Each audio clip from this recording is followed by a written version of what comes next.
안녕하세요. 옵션 투자 전략 연구소 김병호입니다. 오늘은 3강 운용 전략 첫 번째 강의입니다.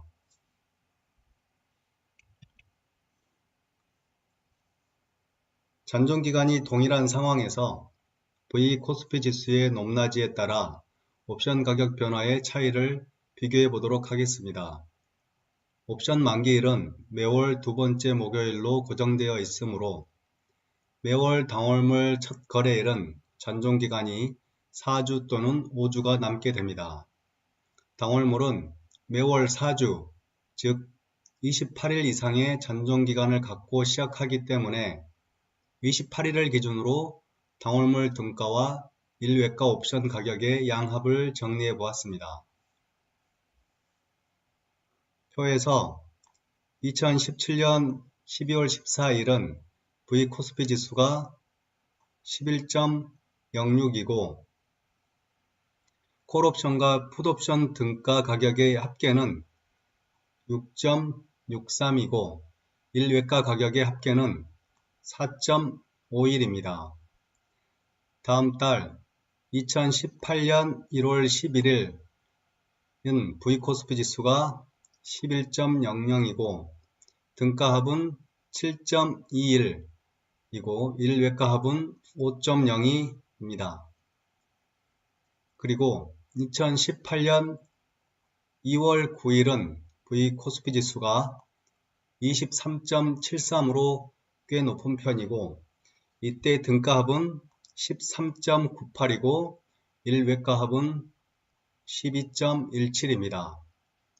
동일한 잔존기간인데 한 달 전보다 등가합이 약 2배 정도 높습니다.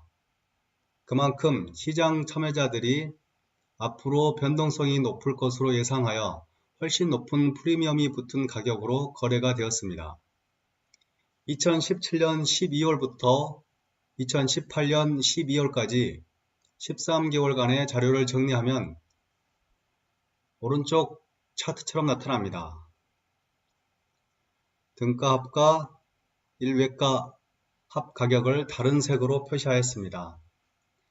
결론은 V 코스피 지수가 높을수록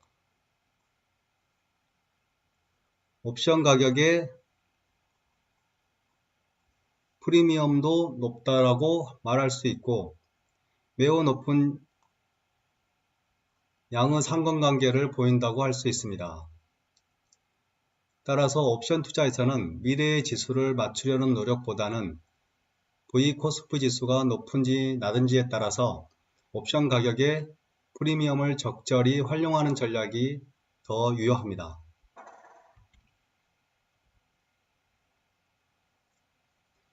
V 코스피 지수가 무엇인지 간략히 살펴보겠습니다.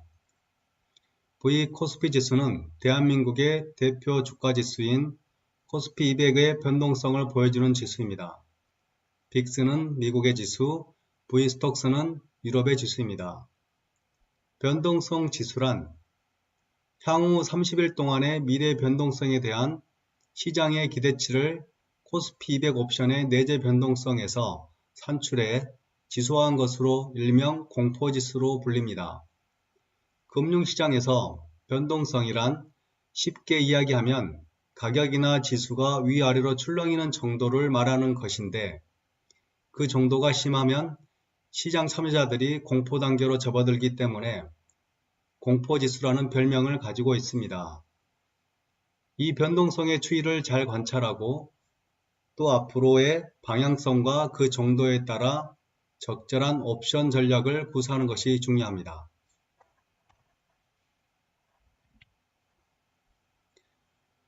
노란색 선이 지수 20포인트 기준선입니다. 2011년부터 과거 8년간 V 코스피 지수 일봉 차트를 살펴보면 일시적으로 20을 돌파한 적은 여러 번 있지만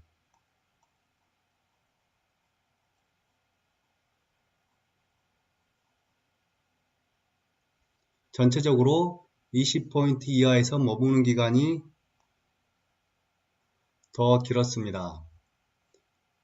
그런데 특이하게도 2011년 8월 9일엔 이례적으로 높은 지수까지 상승하였는데 그 원인은 국제신용평가사 스탠더드 앤 푸어스가 사상 처음으로 최고 신용등급을 자랑하던 미국의 신용등급을 강등한 것을 시작으로 유럽 재정위기가 악화되며 국내 증시는 연속 6일째 하락하였고 옵션 결제일 기준 한 달간 역사상 가장 큰 낙폭으로 하락하였습니다. 제가 판단하는 V-코스피 지수는 특정한 추세를 보이거나 향후 지수를 예측할 수 있는 부분이라기보다는 약간의 간격을 두고 수렴과 폭발이 반복되는 것이라 생각합니다. 즉 20포인트 이하에서 잔뜩 움츠린 다음 20포인트 이상으로 폭발하며 상승하고 다시 20포인트 이하로 하락하며 수렴하는 패턴을 반복한다고 할 수 있습니다.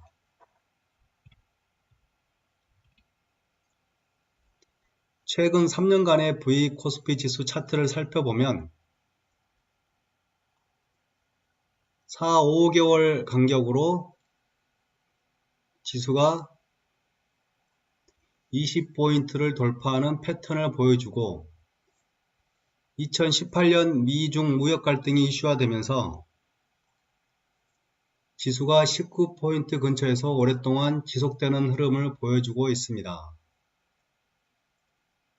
V-코스피 지수 차트에서 보듯이 앞으로 지수가 상승할지 하락할지 알 수는 없습니다.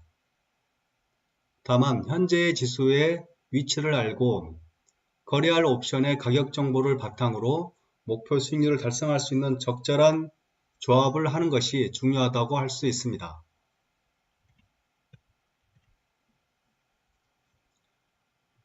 그러기 위해서 V-코스피 지수에 따른 각 월물들 간 또 각 행사가들 간 가격 변화의 특성을 알아야 하고 잔존기간에 따른 각 월물들 간 각 행사가들 간 프리미엄의 정도도 알아야 하며 시황가치 하락에 따른 각 월물들 간 각 행사가들 간 가격 변화 속도도 알아야 적절한 조합을 하고 목표 달성을 성공할 수 있습니다.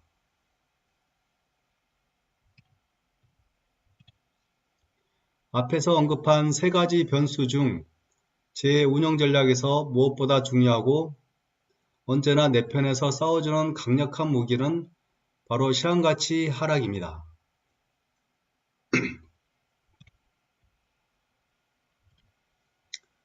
쉬어가는 코너를 잇고 3강 첫 번째 강의를 마치겠습니다. 승자의 게임, 패자의 게임. 복식이나 테니스처럼 누가 더 뛰어난 실력을 갖느냐에 따라 승부가 결정되는 게임은 승자의 게임이다. 반면 골프나 아마추어 경기는 상대의 실수가 곧 나의 점수가 되어 실수하지 않는 사람이 승리하는 패자의 게임이다. 투자에서도 잦은 매매에 경도된 투자자들의 실수는 곧 현명한 투자자가 거둘 수익의 기반이 된다. 옵션 투자도 높은 변동성에 현혹되어 승자의 게임에 빠지지 말고 시황 가치를 이용한 패자의 게임을 해야 한다. 시간은 가장 귀중한 자원이다. 어쩌면 돈보다도 더 소중한 것일 수 있다. 이건희의 재산과 당신의 남은 인생 중 어느 것이 더 소중한지 생각해보라. 그 시간을 쉽게 잃어버리지 말라. 그 자원을 무엇과 바꿀지를 늘 계획하고 준비해 두어야 한다. 만약 내가 암에 걸려서 3개월밖에 못 산다면 그동안 못했던 것들, 꼭 해보고 싶은 것들이 얼마나 많을지 상상해 보라. 내 전 재산을 다 주고라도 1년을 더 사는 데 쓰고 싶다. 아니 빚만 있는 청년이라도 바꿀 수만 있다면 바꾸겠다. 감사합니다.